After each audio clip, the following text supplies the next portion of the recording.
Hello all, today is day 25 of learning to speak in English और आज हम सीखने वाले हैं कुछ ऐसे फ्रेजेस जो आपको डे टू डे कन्वर्सेशन में हेल्प करेंगे. So let's start. First is nothing. Nothing means कुछ नहीं.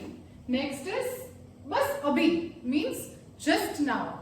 Next is chill down means शांत रहो. नेक्स्ट इज मेरी बारी, that is my turn. Next is इसे पकड़ो, होल्ड इट. नेक्स्ट इज यहां नहीं means not here. Next is दोबारा नहीं means not again.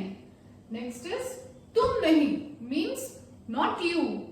Next is और नहीं means not more. And last is अभी नहीं means not yet. I hope you are clear with the use and meaning of these phrases. Please write at least one sentence on any of it in the comment section below and follow for more such videos. Thank you.